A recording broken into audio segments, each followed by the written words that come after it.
A to the K. To the K. To the K. Hello, one and all. Welcome to the A to the K Wrestling Show, where Man Flu Mania is running wild, brother. Not well, Anthony. Not well. That is true. Carl's got the Rona. No, I don't. That we know of. But yeah, Either of way, course, fuck over there.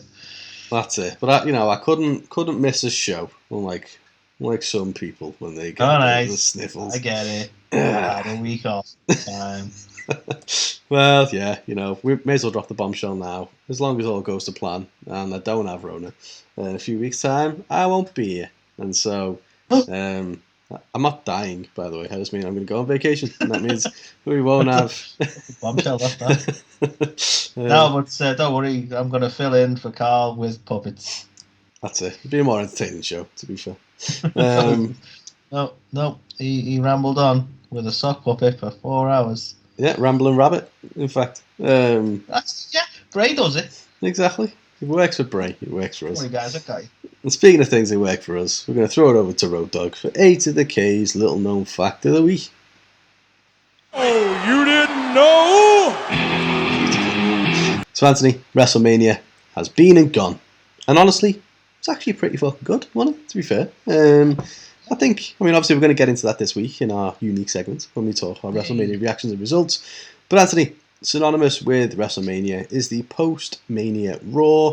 And now this week, spoilers incoming, so if you don't want to hear, switch off for like 10, 15 seconds, I don't know. But we did see a title change as Bron Breakker reclaimed the NXT title from Dolph Ziggler for some reason.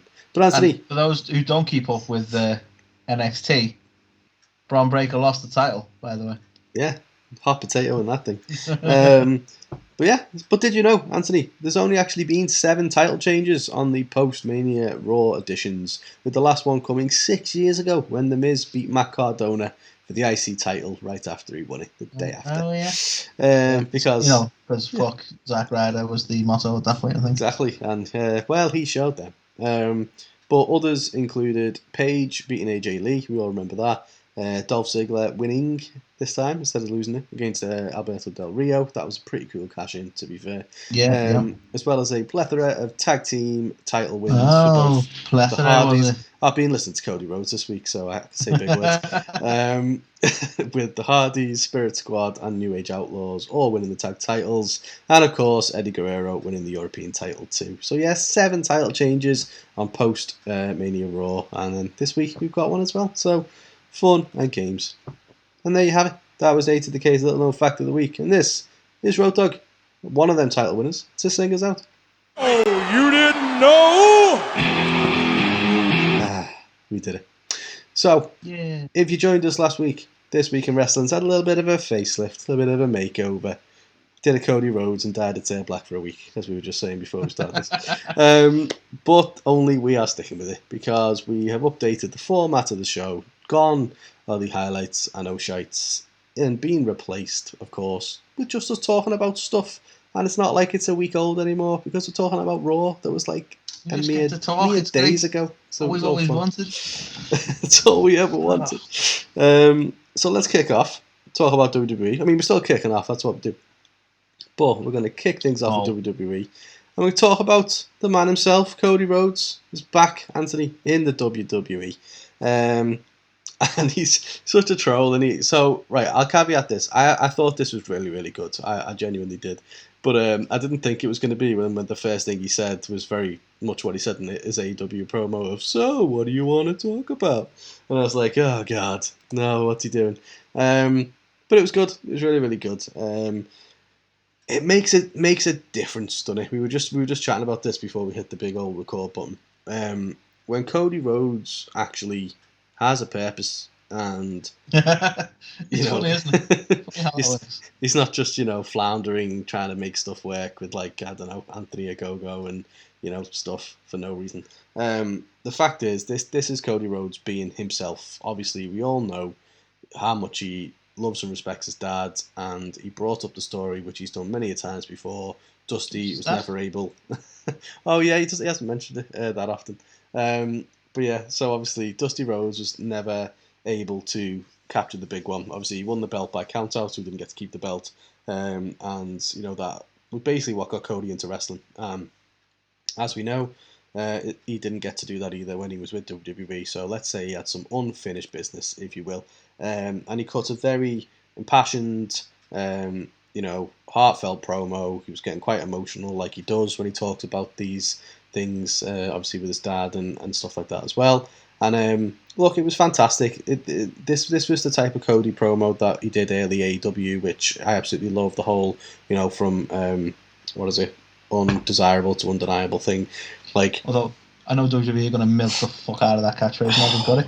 I mean, they already have done. Saying. They legit. I heard it about 12 times on WrestleMania. So. Yeah. So yeah, we definitely are going to keep hearing that. But it just makes so much difference, doesn't it? At the end of the day, this is a fantastic story. It's the only way to have Cody Rhodes as a face, really, because, and I don't mean this in a horrible way, there's not much else to him. The thing I worry about, honestly, and I think he's going to do great in this. I think hopefully he gets to capture that title. It's going to be a wonderful moment, and I think the fans will be right behind it. The problem I've got is, what's next? That's the bit that I'm worried for him, because, say this happens and he goes ahead and he wins the big one. That big story arc then about obviously, being able to capture the title that his dad never did and all that kind of stuff, that then goes away. And I do worry for him then, because I don't know where that's going to go when it's not kind of, baked in reality. But no, I agree. But that being said, I've always been a fan of the idea, because I've never fucking got to see it. I've always been a fan of the idea of him turning heel. So if you move into a story where when he is champ and when he has won the belt, he becomes a bit of an arrogant prick, then, like, story wise, becomes then it could build into something. Then, do you know what I mean? As he needs a character change after that, because his whole character now, it was running stale in AEW, and I think you hit the nail on the head that it was because there was no real purpose to him. Like, no. I've said this to you off air, and I'll say it now. I think the massive problem he had in AEW was almost too much creative freedom. I think WWE is going to be perfect for him, because they kind of have to rein in the Cody. Like, in AEW, he had a level of creative freedom. Apparently that got less and less as time went on, but again, kind of justifiably, if I'm honest, where, like, when he was up against Brody Lee and was doing the TNT title stuff started out really well, and then it was like he lost it in decisive fashion. And again, I was like, I'm shocked that he gave Brody that bigger sort of bump, because he got battered. And then it's like, I'm going to come back with dark hair and be emo Cody for like a week. Like, and then he just, every decision after that just kind of seemed a bit like, what are we doing here? And I was honestly convinced he was heading towards a heel run. Like, to me, look at the Anthony Ogogo stuff. You go, right, the result there is going to be Ogogo getting the rub, isn't it? Nope, gets beaten. And it's like, right, so we're going to push to Cody being a heel. Nope, Cody's still a face, and he's always going to be a face. He's never going to stop being a face. I'm like, what is the aim? What is going on? And I think largely that's down to the fact he was controlling his own stories. Well, that's it. I think, straight out of the gates in AEW, he shot himself in the foot. He made it so he couldn't be the world champ. So therefore, that immediately kind of limited the stuff that he could do. And I think it just ultimately came down to having to craft storylines and, things which I don't honestly believe is his strong suit. Cody Rhodes is best Cody Rhodes when it's real and it's raw and it's him. And no pun intended by saying raw, but like Cody Rhodes is best when he's on Raw. But like, it makes the world a difference. That's why, like, that undeniable promo, for example, that's real stuff that happened. That's him, wanting to basically go out there and prove that, he isn't just this guy who can't make it. He can be, a main event player. And it's stuff that actually works because it's true. And just like with the storyline, that's why I think it's getting over so well. And I loved it, honestly. So I'm sure he's done. Well, I know he's done fantastic on the Indies, because that's how he built himself up to being the executive vice president of All Elite at one point. But we never knew him in the Indies. We didn't really follow his career in the Indies, but he clearly did well in the Indies. I just think he kind of plateaued when he became like the All Elite guy, Yeah. And as much as, like, it may even be surprising to anyone who listens to us regularly, I honestly think he's a WWE guy, and he will suit this system, and he'll be good for them, and they're going to be fantastic for him. Definitely. I agree. I'm totally loving this story, like you say. I'm super intrigued how they're going to go about it, because obviously, I've got the unified guy, and by all accounts he's injured. So like, I don't know what we're going to do for title matches. I'm sure that'll all pan out eventually. Yes. Yeah, I mean, the best thing about it is, like, you also you want to tune in as well to see where it goes and how it gets there and stuff like that. So all in all, good shout, put them on Raw, because no one was watching that. This is very true. But yeah, really enjoyed it, and it does make sense that he's back, and I think it was the right move for all involved. So yeah, that's the first one this week. Although, just before we move away from the first one, you know what I don't like about the whole Cody Rhodes situation? Go on. Well, out there, I don't know, we're kind of bastards for it as well, but I don't think we're bad when we do this, right? But all the media outlets and all the, YouTube channels are not talking about the speculative elements over Cody. And I'm even hearing it now. It's like Cody and Tony Khan drifted apart. It's like, well, you couldn't get much further apart than they are right now, so you're fucking right about that. But why we're making it sound like this big dramatic thing? He left with respect, and he's come back for a very good reason to WWE. So, like, why not? Like, why can't we just let go of that stuff, Exactly. Like, chances, like, let's face it, no one ever thought we'd see Bret Hart in WWE again either. Do you know what I mean? Mm-hmm. And he's been back more than once. So, that's it. Never say never. Like bridges are ever burned. So, exactly. Let's not pretend like he's done with AEW and Tony Khan, because you just don't. You never know. You never know. I'm not saying Cody's coming back to AEW. Like, I'm not trying to even to troll like that. But my point is, like, I don't know. I think the media is kind of ruining the whole run, because they're trying to make it about this little fight between the two companies, and it's like, shut up. Yeah, I mean, at the end of the day, he could never go and avenge, the title thing from his dad winning the WWE title while in AEW, could he? So exactly, that storyline whenever you have to try and make out like the AEW titles like the equivalent of, which we, all due respect to AEW, we know it's not heritage wise. So yeah, exactly. He wants to go for the title his dad went for, and it's only one place to do that. Yeah, exactly. And then he gets there, and they get rid of it by unifying the titles, and it's the Universal title, and they get rid of all the history. I mean, truly, if he wanted to go for the title his dad went for, that's been gone for a long fucking time. Well, this is true. But it's the closest he's going to get. So, all in all, digging it, Cody in WWE. Yeah, indeed. So, Carl, speaking of things that, I don't know how I feel about this anymore, actually. I wasn't digging the whole emo Edge thing, right? But, we've got this clear thing now between Edge and Damian. We've got this... who was it? I think... I keep forgetting his name. Who's the guy who's with Malachi? Oh, Brody King. Brody King. I think he poked fun at this. That the kind of like, Malachi Black's faction. Ordering House of Black from Wish, I think, is... That was the reference he made, thank you. I'm great, I couldn't even remember the House of Black name for a second. I'm super good with stuff like this. I kind of get the similarity, but you know what? Like, I've feared for Damian for a little bit now. Since he dropped the US title, and since he was doing this whole Damian side stuff, I was like, oh, fuck, they're ruining him, and he was doing so well. I actually think it's going to be really good. I think it's going to be good for both Edge and Damian, because Edge kind of hasn't really got much on now. And it's like, well, let's go. I'm still not sure how I feel about the character change, but I honestly, I feel like I might be digging this faction, And I say faction, why am I saying faction, Carl? Because we're getting some speculation now, aren't we? We're getting some speculation that we might even see a Rhea Ripley there too. A wild Rhea Ripley appears. I agree with you. I think I wasn't a fan of Edge's sudden kind of gimmick change. I was like, at this stage in his career, why does he need this? He's Edge, for Christ's sake. But I am a fan of the fact that it's given Damian Priest something to do, and I think him by association with Edge is immediately a good thing for him.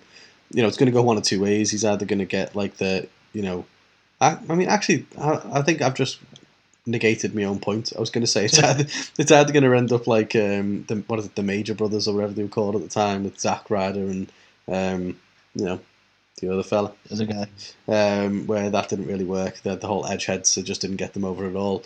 Or I was going to say it'd be like more similar to the Brood, and I'm like, well, I didn't really get over anyone else either. But I think it's going to be a good thing for Damian, and obviously if you do... Everything that happens, Edge just seems to get over. The hell? But yeah, so I'm still not massively keen on Edge's new character, but It's created a bit of intrigue, I think. You know me. It's like, fuck off. Exactly. Just emo edge didn't really work, but yeah, I think if it gives some stability to Damian Priest, I think he's needed that for a while. So yeah, just by association, him working with Edge is hopefully going to be good long term for him. Fucking indeed. Totally agree. What do you make of the Rhea thing? Well, I mean, I think it is purely speculation at the minute, but they're teasing a bit of a heel turn on Liv Morgan, aren't they? So if they don't win the titles, if they just kept her in a tag team a little bit longer with Nikki Cross, she could have been the one who turned heel. Exactly. Imagine. But yeah, I imagine that they're going to lose the title match, and then Rhea Ripley turns on her, and then just joins up somehow with Edge. So you want to see a bit of Rhea in this faction? Yeah, I like a bit of Rhea. So yeah. Speaking of how about Elias? Oh, sorry, it's not Elias. It's his younger brother Ezekiel. His younger brother. He shaved. He looks young. Let's make that a thing. I feel so much for this guy. He's like, firstly, and no offense to him, I mean, you know, he's a handsome dude, I guess. But do you know, like when, like you see those memes of like someone with a massive beard, and they shave it off, and they're like, it's kind of, it's kind of a lot less space than I expected. Yeah, exactly. So it's not the best look for him. It's like when somebody moves the couch. Indeed. There's that weird patch there, you know. Exactly. So yeah, I think they've ruined him, unfortunately, and I hate to say this because I was a huge fan of Elias, but I think this has got future endeavour written all over it. Honestly, dude looks so different though. Like he's been able to go around town, go into bars, do whatever the fuck he's wanted for months now, and no one's known who the fuck he was. Like I feel bad for him that he's had to debut on TV again because now people are gonna be like, oh, that's the guy. He was definitely in my gym. But like, it's one of them. It feels like just such a drop of the ball because they've not even done anything good with it. They brought him out and he's been like, "No, I'm not Elias. I'm his brother Ezekiel," and it's like, that's the gimmick change. Do you know what I mean? Like even Kevin Owens called bullshit on it. It's like, what the hell? I mean, even that in itself is weird. Now, don't get me wrong. Kevin Owens has just come off a WrestleMania main event with Stone Cold Steve fucking Austin, so it's safe to say he's over. So on the one hand, you've got Ezekiel coming out and doing something with Kevin Owens. By proxy, that's not a bad place to be on the card. But he's come out as Ezekiel, and therein lies the problem.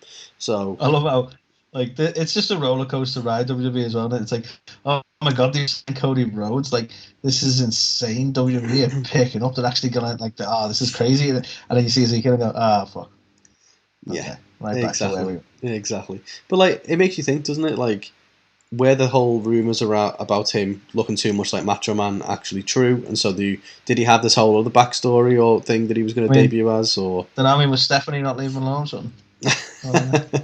Yeah, Vince was like, shave the fucking beard. But yeah, just like, oh yeah, I'm sorry. That came across more like the Kool-Aid thing than it did that. I'm not good with impressions. It did actually. You're right. Oh yeah. That's a lot better. I mean, to be honest, that was my version of the Kool-Aid thing. So yeah, there we go. If I was to do a sab, I blame it on Nicole. Oh yeah, would be my. That's a lot better. What about when? Can you tell us that the cream rises to the top? The cream rises to. No, can't do it. Can't do it at all. But yeah, so. I don't know, it's a shame that they've debuted him, well, reintroduced him in this way. But yeah, I can't see this going anywhere, to be honest. And if it does, I don't really want it to be with Kevin Owens, because I feel like Kevin Owens has earned himself something a bit higher up the card now. Also, why? Yeah, the overarching question, but why? So, yeah.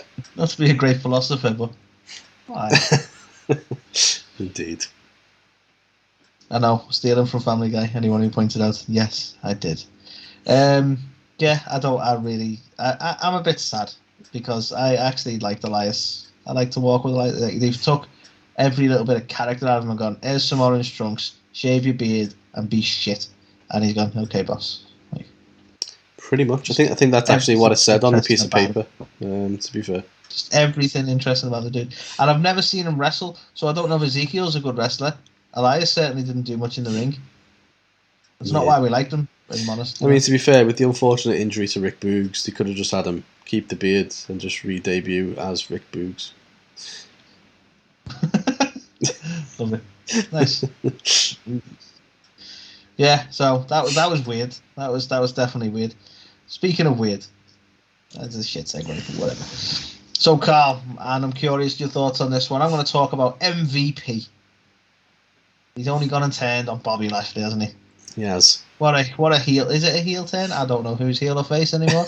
Right? But I want to tell you how I feel. I feel that this is the right choice. I feel it makes Bobby actually involved in something interesting. And I think this will potentially be great things for Omos. Because, let's face it, I didn't think I'd ever be saying this, Carl, but if anyone needs MVP more than Bobby Lashley, it's Omos. Like, Bobby Lashley can talk, that's fine. He, not much, but he can talk. Yeah. You know? I think Omos definitely needs a mouthpiece. Let's give him MVP. Let's do that. I can see what they tried to do with this. I think there's two major problems in my mind with it. Is one, Bobby Lashley sucks as a face. Real bad. Bobby Lashley sucks face. Bobby Lashley sucks face. You heard it here first. So that's not the best. And I think I see what they tried to do, pair MVP up with Omos because Omos can't talk, MVP can. It should be good for him.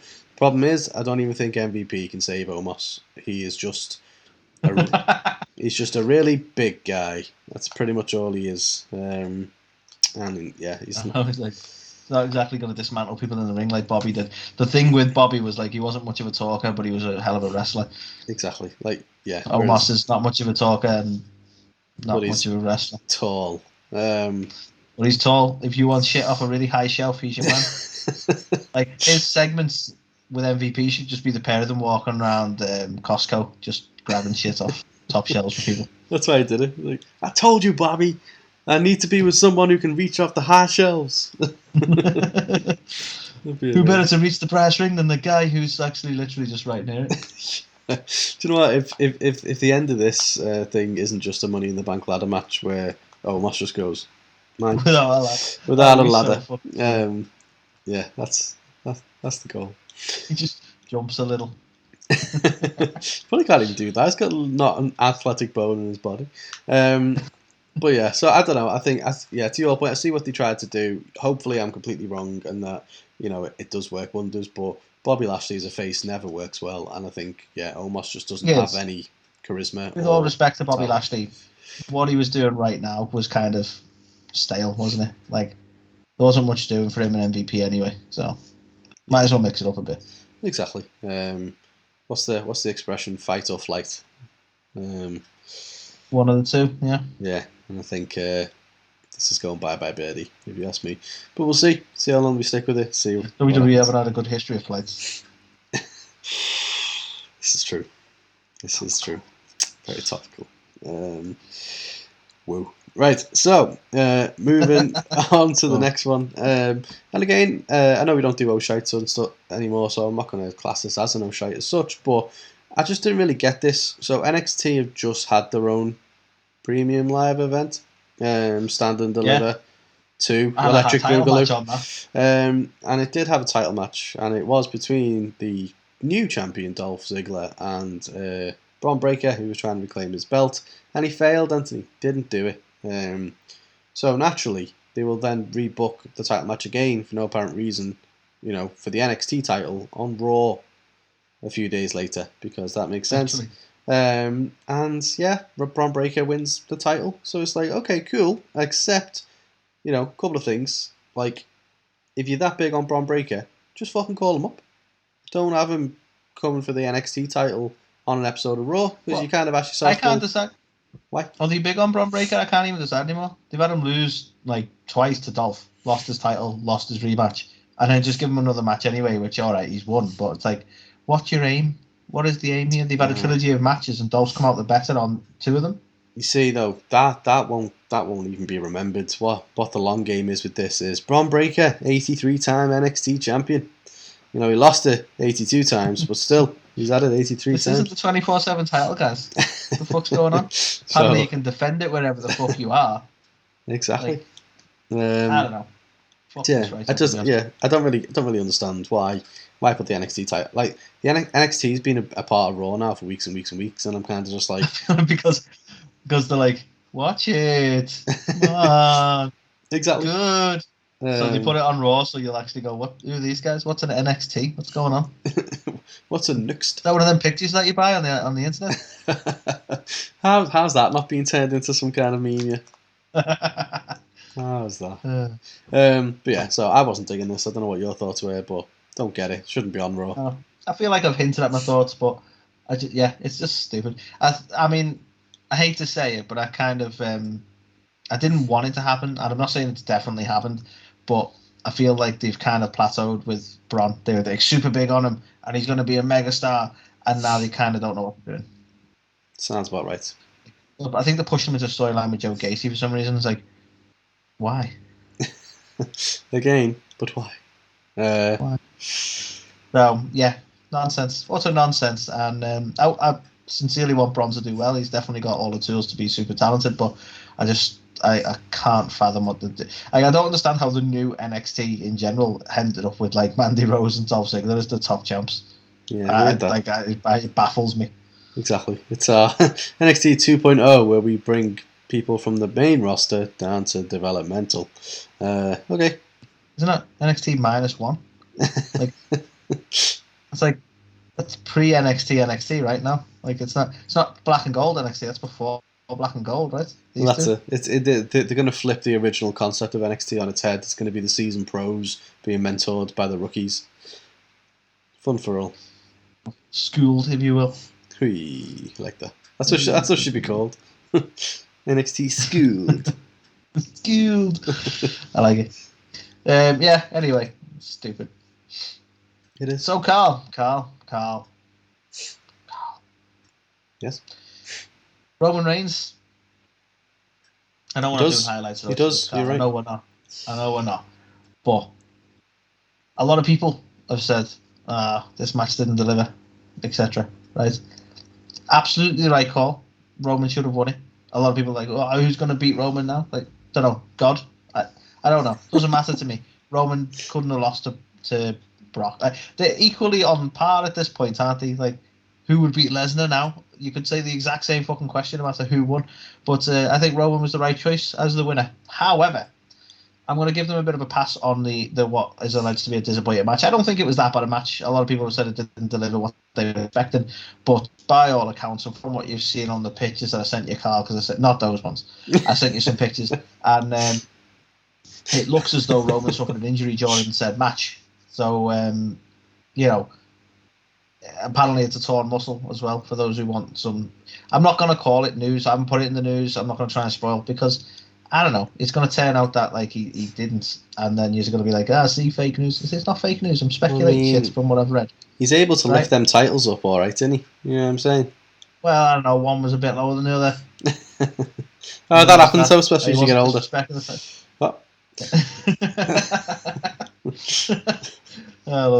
Anyway, so let's ignore the whole injury side. Let's assume it's not going to be too bad. We haven't had an official announcement, any timeout or anything along that line. But I'm going to give a pass on the match itself, because I don't think it was bad. And all right, maybe it could have ran a bit longer, or we could have had some bigger spots. But hey ho, you could ask that forever, couldn't you? Really? Yeah, definitely. I didn't mind the Mania match at all, to be fair. And whether it was a legit injury or not, I'm not really sure. To me, it looked like he injured it on the spear through the barricade, which we predicted was definitely going to happen. Had to happen. So I think he did it that early on, to be fair. So fair play to him. People were saying he did it on the Kimura that Brock had on him, but nah, you could tell it was already pretty fucked up. But I guess what do you make of the kind of post-Mania scrum then on Raw, where he just comes out and he's like, if you want to know what's next, tune into SmackDown. And it's like runs off screen. I mean, I'm intrigued. It's gonna make you tune into SmackDown. I right? don't know what's next, so I'm super intrigued by that. But again, it's like I don't know. I think the Cody would you want to see Cody versus Roman? I honestly don't know if I would. Now, you had a fantastic idea when we were watching Night One of Mania, where basically just said, yes, he's so modest, this guy, where effectively Anthony just said, so what they should do is have a tournament for the WWE title, well, the Raw title, effectively, because obviously the undisputed Universal Mega Super Champ belt is on, it's his own thing. So Raw needs a champion. I don't think Roman's going to be a frequent mainstay on both shows. So Anthony said, let's have a tournament. Cody wins that one. So kind of like that approach, to be fair. I think if Cody's the guy to beat Roman. But the thing is, like, Cody wants the WWE Championship, so he needs it for his story. And I don't know how we get there, so this is lazy booking on my part. But for me, I want Cody to face off against someone who it makes more sense to. Like, don't get me wrong, they could easily build a story between him and Roman, but I'm just not even sure that they gel together in terms of in-ring style. I really want us to get to a point, especially because this man is winding down his career as well. Him versus Randy. Yeah. I really want that as a feud, because Cody's got a few... Well, I don't know when Cody said he wants to retire, but I know Randy Orton said something about finishing at 46 or something, hasn't he? I think Cody wants to be around 40, so only a couple of years away. So there you go. The pair of them could just retire together then. I don't want that. That's weird. Cody's not going to leave at 40. Bullshit. Hang on a minute. Aren't these guys married? Why are they running off together in a retirement home? I need to know more about this. Look, I just want this to be the finish of the match, okay? They embrace, they leave together. They make out and then walk off. Hey, what were we talking about? I have no idea. I got distracted. My bad. Anyway, so Randy Orton, I think the whole legacy thing and everything's there. I think storyline wise, do you know what I mean? And everyone's going to be like, well, you know, Roman's part of the NWA family. I mean, like, him and Randy they didn't come up together, but they sort of did. You know what I mean? There's a lot of history there between them two. There's virtually no history between him and Roman. And like you said, Cody's best storytelling is when there's an echo of truth in there. Yeah. Just on that, actually, because you mentioned the NWA family, I haven't really seen this spoken about much, but after Raw, the dark match this week was Cody versus Kevin Owens. And there's a spot that happened in the dark match where basically The Rock's mum was in attendance, and Cody basically got her to hold Kevin Owens' arms back while he beat the shit out of Kevin Owens, and then gave her a big hug afterwards. So the hell? I wonder whether they're going to do something with that, actually, with Roman. But yeah, random indeed. But yeah, I don't know. I think Become The Rock's stepdad. Maybe. I'm your American nightmare, boy. Now see this belt? That's a paddling. But no, I think Cody versus Roman probably wouldn't be the mega match that maybe Cody hopes it would be. Like, it doesn't sound bigger than Roman versus Brock, even though we've already seen that 2 times before. Do you know what I mean? So I'm not too sure how Cody's going to get to the WWE title, but yeah, that's why we have to tune into SmackDown, Anthony. We have to find out what's next for the Tribal Chief. You know what I mean? The Tribal Chief is going to come out on SmackDown. He's going to boast about being the best there is, the best there was, etc. He's going to boast about like being part of the bloodline, it's his yard, and various other catchphrases. And then we're going to have 10 minutes of wrestling as more than one royal family and a darkness and so on. And you're like, who could this be? And then Cody's going to come out and be like, I'm better than you. Yeah. I'd love it if the... What a pomp and circumstance just for him to be like, you're not the best, I'm the best. And alright, I'm being somewhat snarky here, but I do think they're probably going to lead right into these two in a feud, and I think that because he had an interview with Variety not long after everyone was like, oh my god, Cody's here! Right? And he was saying about, like, he's told Vince and he's told Bruce and whoever else was caring to listen, I think Nick Khan was there, that he is the best wrestler in the world and all this kind of stuff. And I'm like, I don't think that was done, like, he probably does believe it, but I think that, like, that's something you know is going to go out publicly. I think that's been a bit of storytelling there, and he's like, I'm the best wrestler and I'm going to prove it. And the guy who's walking around with both titles saying that he's the best and he's the needle mover. just seems like a natural thing that he's going to come toe to toe with him, and I think it's going to be right now. Maybe it's going to be this. Calling it right here. But obviously we've got WrestleMania Backlash next, so does that feel a bit soon? Like, does this feel like something that you should save for like SummerSlam or Money in the Bank, maybe? I don't know.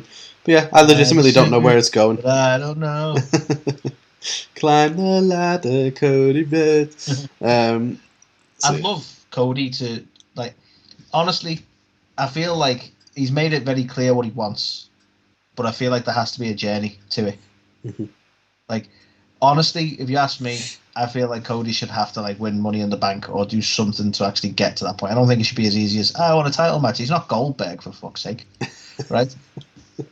And I just thought that there. Gotta have jabs where you can.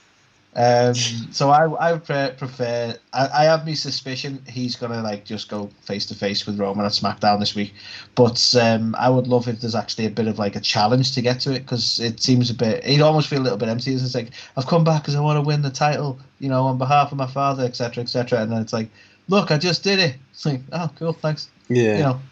But it's like, it is a weird one though, because he's come back. He's very much said, yeah, I'm coming after the title, for me dad.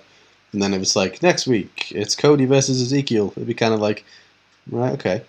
So, I don't know. It feels like it's got to be something, hasn't it, somewhat imminent. So maybe you're right, but we will see. Yeah. All remains to be seen. It's difficult, isn't it, actually? I never really thought of it like that. But yeah, it's like you can't just have them in like random matches that are pointless. But exactly. At the same time, there needs to be like, even if he goes into a feud, because like, I would honestly, if we had a televised feud with him and Kevin Owens, it'd make sense. Mm. If Cody's there, like, I'm going to challenge for the title, I'm going to do this, I'm going to do that, and Kevin Owens is like, hang on, you've been back all of 5 minutes, I just main evented Mania, if anyone gets a shot, it's me, blah, blah, blah, then these two start fighting. Cool, I can work with that. Mm. We need the distraction. WrestleMania Backlash, Kevin Owens versus Cody Rhodes, I'm there for it. Yeah, I think the whole Seth Rollins thing where he came out and shook his hand and said welcome home and walked off was weird in itself. Like, what does he face now? Like, who even knows what's happening? But it's exciting because it's not predictable, so it's what you want. Or he knows he can sense it that Cody is actually a true heel, and heels know they recognise with the heels. That's why he showed him some respect. That's it. Maybe. Cody doesn't know it yet, but he's a heel. Indeed. So that was WWE this week. Let's take a look over at AEW. So CM Punk. Well, this is the way to kind of do it, I suppose. Obviously, just talking about what Cody should do. Punk just basically said, I want the gold. I've had all these feuds. I'm working my way up the rankings. And yeah, he basically just said he doesn't know who's going to win, whether it's going to be Cole or Hangman in their inevitable rematch. But whoever it is, he's coming for them next. And I think this is absolutely what you should do. WWE's kind of white hot right now. They just had WrestleMania, and they just got a load of eyeballs back on it with Austin and Vince and Cody and everything going on. So they absolutely should. And there's no offense. I don't mean to offend Hangman by saying this, but they should be putting the title on like a CM Punk now. I think it's great that they've taken a homegrown talent and given them the belt and stuff like that. But it's like at the same time, you've got the likes of CM Punk and Danielson and people like that who aren't going to be there forever. Let's capitalize on their stardom. And as you say, the reality is like they are the biggest star. Like these are the guys who have an impact. Like if Punk leaves and goes somewhere else, it has an impact. These guys are up there with Cody in terms of like status in the company. And yeah, I hate to say it, but I agree with you as well. It's like Hangman. I hate to say it. I agree with you. No, I hate to say it, for the same reasons that I hate to say like that. You hate to say it is that Hangman totally deserved his title shot, his title run. But especially in the wake of WWE are making some moves now, aren't they? Like Raw has been the best it's been in a very fucking long time, and I sincerely hope WWE keep up with the quality programming. I was going to say let's not count our chickens yet, shall we? The post Mania Raw tends to be okay. That weekend it's been pretty good, but look, after they butchered Royal Rumble, I was just not expecting anything, and here we are talking about it positively. I would dare say WWE has been more engaging this week than AEW, and that's no slight to AEW. It's been a massive. I picked the wrong T-shirt to wear this week. You certainly did. But yeah, you're right. I think in a business sense, it just makes sense, doesn't it? Like when CM Punk can, who's one of the bigger names there, can wear the belt and it can actually get a bit of media attention. course you'd do that. And we're heading that way, aren't we? Let's be honest. Indeed, and I think it's just the right decision to get more casual eyeballs onto AEW and stuff as well. It's like, CM Punk's the champ there. It's like, obviously Punk arrived, it got a load of attention, and then he's just kind of been doing a few other different feuds here and there, hasn't he? So getting back into the main title scene, more people will be like, Punk's the champion, I wonder what that's like. So yeah, I think it'd be the right thing to do, especially with WWE regaining a bit of momentum. We're heading into the summer, and you know what that means. Indeed. Barbecues. Oh, that's what you meant, right? Yes. But yeah, Summer Punk 2.0. Summer Punk 2. 2.0 with more colours. More punkier than the last. Yeah, I mean, to be fair, the Summer Punk was pretty shit. I'm not even going to lie. Like, he had the thing with Cena, Money in the Bank, it was dead good. He had the pipe bomb thing, all that good stuff, it was awesome. And then he basically had a feud with Kevin Nash, and that was pretty much it. OMG, I thought he was dead. Yeah, exactly. But yeah, so let's do it. Let's get CM Punk in that main title picture. That's what we want to see. Indeed. So, Carl, next one for you. Wardlow. Or MJF and Wardlow. Or, whatever you want to call it. What are you like? I'm super intrigued by your thoughts on this. So obviously Wardlow he's absolutely raging. He wants MJF. You want him to get MJF. We still want that. It still could be a massive thing. What do you make of what's going on with the Pinnacle at the moment? It's interesting. It's obviously. It's an interesting stance from FTR because obviously they're coming at it from the end of the day. The beef is between MJF and Wardlow. Like, Wardlow's still their guy. It's almost like there's a little bit of a mini face turn happening for FTR within the Pinnacle. They're definitely making some considerable changes in their lives. Indeed. So I don't know. I feel like we're kind of just going to end up with MJF and Sean Spears at this point. But MJF doing everything he can to keep the Pinnacle. Sean will never leave. Well, yeah. Who do you want me to get? I'm a chairman. Who should I get, MJF? Let me just get me glove. But yeah, I think we're going to get to a point where FTR just basically have enough. The Pinnacle is effectively over and done with. It's just going to be MJF and Sean Spears, and therefore without an Inner Circle, there can be no Pinnacle. Yeah, exactly. Did I say Inner Circle? Did I do it? I might have done. What? I don't know. Oh no, I'm just saying because they were the foil to Inner Circle, weren't they? Right, okay. I thought I might have just said they'll be leaving the Inner Circle or something. No, I noted it because Inner Circle have disbanded, and now a couple of weeks later, Pinnacle have. It's almost like, well, there's no point us existing. Well, yeah. Well, you say that, but is the Inner Circle still here, just under a different guise? But we'll get onto that. So yeah, I think ultimately, guys, literally different guys. But yeah, I think we're going to get to a point where MJF's just got nobody to have his back anymore, and he realizes he's royally screwed up, and Wardlow is just gonna absolutely decimate him. Because I like the stuff that they're doing, where it's like, let's get get Wardlow off the website, let's get him off all marketing material and everything like that. Because at the end of the day, he's MJF is the one who's paying his contract and all this kind of stuff. So I like all that aspect of it. He's not even allowed in the arena. Not that really. But yeah, I'm ready to see Wardlow tear him apart. I hope they don't delay it too much longer. I can't wait till Wardlow turns up and he's just like, give me what I want. It's going to be great. Lol. Quality. It's me. It is. I thought you were like... So yeah, nice little segue from talking about the Inner Circle to the Jericho Appreciation Society. I'm a fan of the JAS, I won't lie. But wasn't a fan of this week, really, because it just felt like the Inner Circle all over again, but with different guys. Even flim-flamming. I wish I missed that, to be fair. But I don't know. Like, this week, it just felt very Inner Circle-y, where they've had their feuds with like the Pinnacle and stuff like that. Where it was just Kingston and Santana and Ortiz turn up, and there's a big fight again. It just didn't really land for me. I like what they're doing with the whole sports entertainment thing and stuff. There's definitely something there, but to go straight back into like a faction versus faction kind of thing. And I know that it's not resolved. There's still ongoing stuff between Kingston and Jericho and the like. But yeah, it's a bit of a shame they've gone straight back into that. I would have liked to just see what they could become as just a group that rocks up every now and again and talks some smack about, the talent. No, I agree. It is a little bit rinse and repeat, isn't it? In all fairness. It is, yeah, unfortunately. But and I want to highlight it. It's only rinse and repeat in my eyes this week. I feel like it was somewhat fresh when it was, and I'm a sports entertainer. Not like that felt very different to the Inner Circle. But yeah, this. You missed like the. I don't want to say daft's probably not the right word. It might even be too harsh a word, but you missed the daft fun, don't you? Exactly.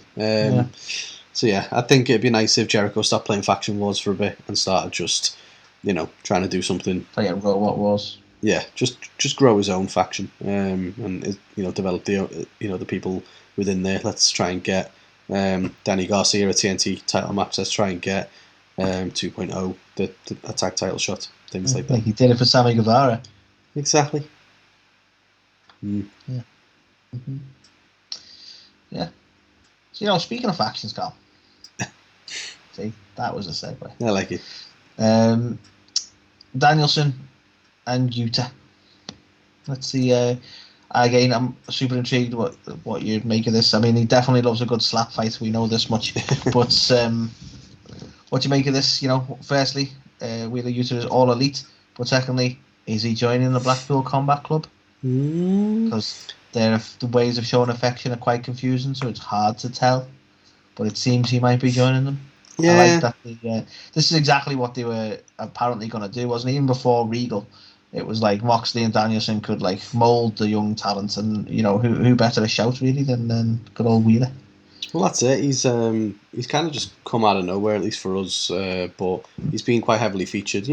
Admittedly in losing efforts quite frequently. But ignoring the losses, what do you make of him? Do you think he's got the chops? Do you think what they see in him? Can you see it yourself? He's definitely got something, yeah. Obviously, he just won the Ring of Honor Pure title as well at the Supercard of Honor the other day. So, clearly he's got that pure wrestling capability, because typically you only win that belt when you do, and you're recognised for that. So, off the back of that, the announcement he's now all elite as well. So I think he could be.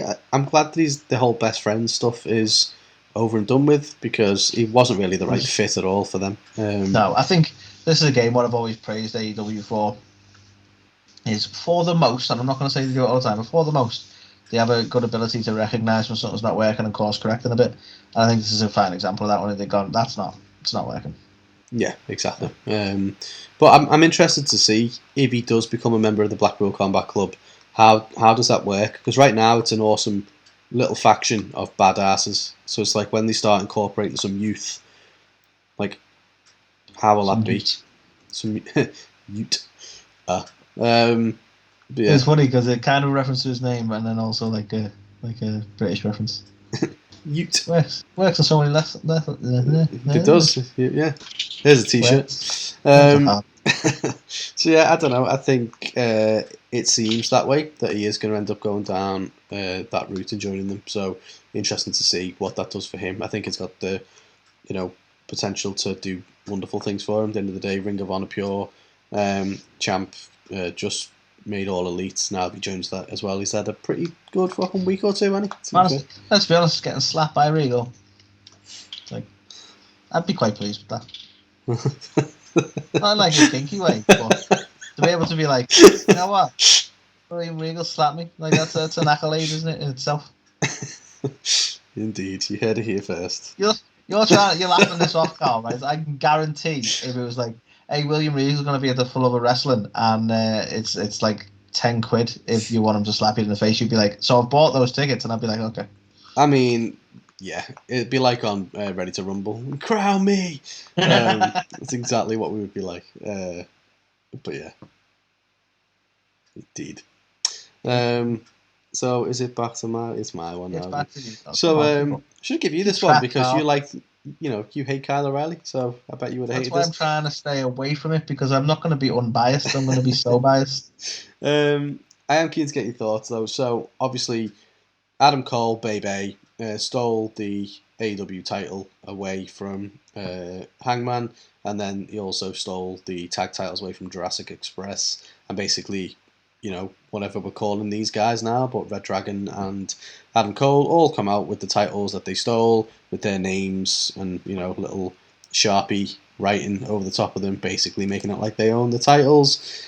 Yeah, I don't know. This has been the AEW World Title feud that I'm least interested in. I feel I don't want to say anything bad about Adam Cole or Hangman because I like the pair of them. I don't know. They had the match. The match was fine. It probably over-delivered what people expected in terms of everything else that was on in that card.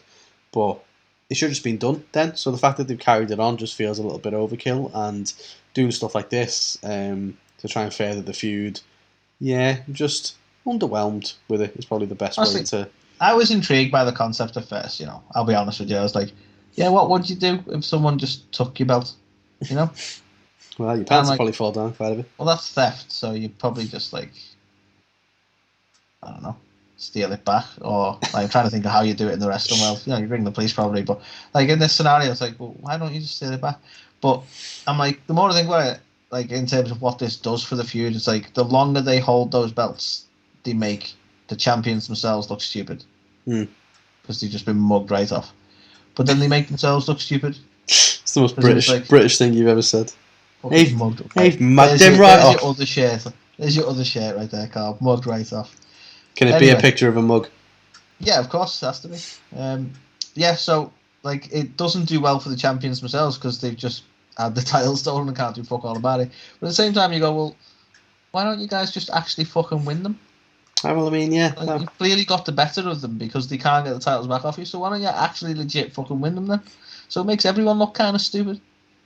So I don't like it. You're right. It cheapens everybody involved, really. And it wasn't so much initially, I understand, the aggravation that they were trying to cause, but the longer they hold on to them, and now that you're putting the names on with Sharpie and stuff like that, it's like, you've kind of held them for way too long now. This was meant to be this should have been a quick thing where they stole them, and it was like, oh, you pesky dragon team or whatever the fuck you call yourselves. Yeah, I think as well, I kind of want to give them the benefit of the doubt. I feel like until Kenny took the decision to go and get, all his injuries taken care of, quite rightfully, the right decision. How could you? But I feel like that's where they were headed. There was going to be something with the Bucks and Kenny and Adam Cole and Red Dragon, but I feel like because Kenny's not around now, they're just kind of like, well, what do we do with these? And I feel like that's been negatively impacted, really, which is a shame. Can I just be clear? Are they Red Dragon or Re-Dragon? I have no idea. I think they're Re-Dragon, but... Red Dragon? Red Dragon. Who knows? But, not a big fan of it, and I hope it gets over with pretty soon, to be fair. Agreed. So, Carl, I think this is good news. I hope you think this is good news. Not trying to influence you what your opinion's going to be, but you better fucking be positive one around. Toni Storm, Carl. She's on OnlyFans now. What do you think? Funny guy. I kid, of course. Toni Storm is all elite, Carl. Made a hell of a debut. Made a nice little splash in the women's division. And again, I've said for a while, the women's division is nowhere near as bad as people have been making it out to be. It's kind of a historic thing to say that AEW's women's division is shit. But a hell of a talent to acquire nonetheless. Now, I'm going to caveat this with a little bit of a complaint about AEW because I think they now need to start giving the women's division a bit more time. Because there's so many potentially good feuds here and I don't get to see a lot of stuff going on. Ruby Riot's not around all that much. Toni Storm's come in. She needs to go into a decent feud. I need Thunder just constantly winning matches because she's boss and holds the title. We need all of this on Dynamite and Rampage, and there's just not enough. There's not enough show, Carl. There's not enough show for the women. No. Or for anyone really, but I feel like we're getting a really good roster, but we need to be able to showcase it now. And maybe Ring of Honor can be a good way of spreading that out a little bit. I don't know, but yeah, I think it's a great point you make about Ruby Soho because when she joined, everyone was kind of like, "Ah, no, I used their WWE name. I used their Fed name. People are going to lynch me." You are terrible. I was disgusted at you when you did. I could see the bile in your throat. But I was going to let it slide, but fair dues, you owned up to it.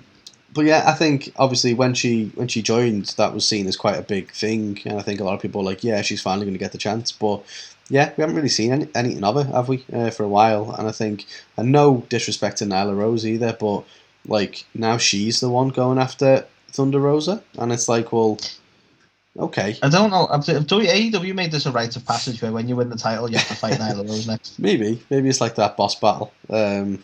You know, it's like Streets of Rage up in this place. But yeah, I'm not really sure. But they have got so many people. Obviously, Hikaru Shida is back now, and she's kind of just there, but doing stuff on Dark. Look, I think Abaddon is like fantastic as a concept, right? Because how many women's wrestlers are like her? Exactly. She's very unique.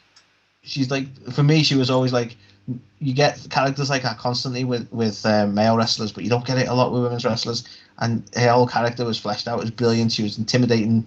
She had that psychological warfare. Kind of reminded me of Undertaker. Obviously, a much more sort of zombie-like, creepy-looking version, but like kind of like the Undertaker in that sort of that awe and fear that she puts in people. And I was like, this is amazing. And it's like, yeah, but we're not going to see a lot of it, so don't worry too much about that. Yeah, it is a good point. I'd like to hope, obviously, you know, they've got the TBS title now, so there's that aspect. So there's 2 titles for the women to go after. So yeah, we just need a little bit of more feature. But also they've got the Owen Hart tournament, haven't they? So they've got a women's and a men's bracket with qualifiers for each. So which has been really good because you do get to see like a lot of fun stuff happening there with the women's division. A lot of matches you wouldn't normally get. You get to showcase some people like I think Julia Hart's in it this week, for instance, and you don't get to see a lot of her solo work. So like the tournament's definitely a brilliant shout for the women's division. Absolutely. Yeah, I'm hoping with that coupled with the fact they've got 2 belts and the stuff going on that we will start to see a bit more of it. But yeah, I think, you know, great acquisition. To your point, the women's roster is getting a bit stacked now, so it's just about finding time to have meaningful feuds and stuff. Another hour at Rampage. Could be. They do the trick. And then a third weekly show that's Ring of Honor. Yeah, baby. Maybe. All the shows. All the shows. But yeah, so great coup for AEW. I'm briefly talking about what else happened this week. So it's all about Ring of Honor and Supercard of Honor. So all about that boom. It is indeed. The first one, obviously, Brian Cage, who's been MIA for the longest of times, has rocked back up in Ring of Honor, of all places, as Tully's new client. So quite surprising. Quite an interesting choice. You know, is he still with AEW? Is he a Ring of Honor guy only now? Now, obviously, Wheeler Yuta was made All Elite, and a certain someone else who you'll talk about in a minute was made All Elite as well, despite them showing up a Ring of Honor. It's interesting though, because we know that Brian had renewed his contract. There was a lot of speculation over it. People saying he won't get utilised, that he's probably just going to let it expire. And we know, I think it was a couple of weeks ago, we confirmed that he had re-signed, so he'd extended his contract. Obviously, his contract's with AEW as a company, but that doesn't necessarily mean he has to be on AEW programming, especially now they own Ring of Honor. So it's a valid point. Are we going to see him as a Ring of Honor guy? Is that what made him stay? Because he's going to get a bit of prominence in that side of things. Exactly. It's interesting, isn't it, to see. But he is back. We've seen him. So, yeah. Where will we see him next? And better than ever. Indeed. And speaking of Ring of Honor, Carl, and speaking of surprises, and speaking of other promotions, and for else he said, and the other guy who was All Elite, Samoa Joe has returned. Damn. Samoa Joe. Now, I don't want to be one of these indie fucking smartasses, right? But even I was getting annoyed on social media when people are going, oh, it's just another WWE guy. And I'm like, I didn't even watch Ring of Honor, and even I was pissed off with that comment. Even I know that Samoa Joe is a Ring of Honor OG. Ring of Honor OG. It's been an Impact for years, but no, he's a WWE guy. He's a WWE guy, and AEW are just interested in buying ex-WWE guys. Like, no, this is like the best shout. And honestly, one of the best things they could have done for a surprise return at Ring of Honor is like someone who's considered like a legend in Ring of Honor. In fact, hasn't he gone into the Ring of Honor Hall of Fame? I think he has, actually, yeah. Has he? Yeah, I think he must have done. I think he was named with Punk and that, wasn't he? And Danielson. Mm. Feel like he was.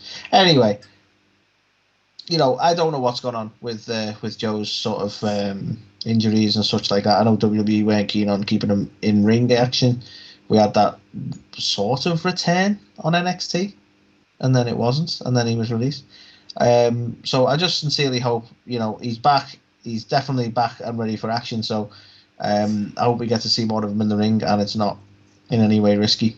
Indeed. Well, I think they've announced the match tonight, haven't they? So his first match is going to be against Max Caster in the Owen Hart qualifying matches. But there's loads of stuff for him to do. Like I'm curious, like what's going to happen with him? Are they going to have him as babyface? Are they going to turn him heel? Like, are we going to get to see, like if they have him face, will he join the Blackpool Combat Club, or It's funny because I was going to mention that because obviously the last we saw him, he was like Regal's enforcer, as it were. Exactly. So obviously, there's a lot of history there between all men in that faction, so that would make sense. Or they could turn him heel. They could do something with the likes of, I don't know, Keith Lee. Like, I think we'd all love to see that. Let's be honest. So yeah, there's that aspect of it. Or of course, I was going to say one of the OG moments is the MJF thing. Obviously, when MJF was the little security guard, we get to see that in the same company. Well, MJF playfully alluded to that, like before one of his matches, hadn't he? So, and nodding back to that sort of thing, and MJF's definitely the type of guy to go off on Samoa Joe for that disrespect. 100%. So I'd love to see that too. But super intriguing stuff, Carl. He's clearly not just going to be a Ring of Honor guy, but obviously made his return at Supercard of Glory, so it'd be interesting to see where he goes from there. He's going to be around both shows, most likely. Indeed. So yeah, fun-filled week of wrestling, Anthony. Indeed. Lots going on. Fair play to WWE. They've had a hell of a Mania, which we'll be talking about soon. But obviously, post-Mania Raw was pretty decent as well. A lot of stuff going on. And yeah, AEW continuing to do what they do. But yeah, there's a couple of things where we could do with seeing bits accelerated, I would say. But so much going on with the whole Ring of Honor side of it all as well. So yeah, all in all, fun time to be a wrestling fan. Let's see if the momentum continues. Obviously, it's mine and Anthony's favourite time of the year, Rumble up to Mania. As Anthony said, they killed the Rumble for us. We weren't looking forward to Mania. Even the card on paper didn't look fantastic, but yeah, definitely delivered, I think. But when you end up with, Stone Cold Steve Austin beating the piss out of Kevin Owens for your main event of night one, that's a win. That's a fucking win. So yeah, another fun-filled episode. As I said, we're going to be talking WrestleMania results, and we're also going to be talking all the latest news and rumours as well in the Ringside Report. But before we do, here's a little video about the upcoming convention, just a couple of weeks away now, For the Love of Wrestling 2. So here's a bit more information about it, and we'll catch you on the next one.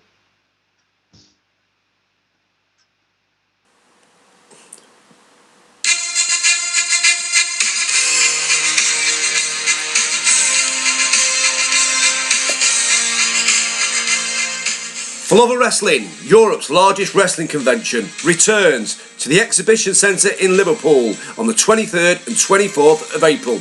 Guests this year include Diva of the Decade, Trish Stratus, the Wrestling God, JBL, the Dudley Boys, Torrie Wilson, and just announced MJF from AEW. We will also be doing a Wyatt family reunion as we welcome Eric Rowan, the man formerly known as Braun Strowman, and indeed the Fiend Bray Wyatt. Also just announced is the man, the legend, the icon, Sting, and of course your Olympic gold medalist Kurt Angle. This and many, many, many more guests, as well as prop builds, Q&As with all of the wrestlers, and some of the biggest wrestling collections in the world on display from our exhibitors. Get your tickets at forloveofwrestling.co.uk or search Facebook or Twitter for the Love of Wrestling. For the Love of Wrestling, Europe's biggest wrestling convention, returns to Liverpool the 23rd and the 24th of April. This is Griff Garrison, and you're listening to A to the K. A to the K. A to the K. A to the K.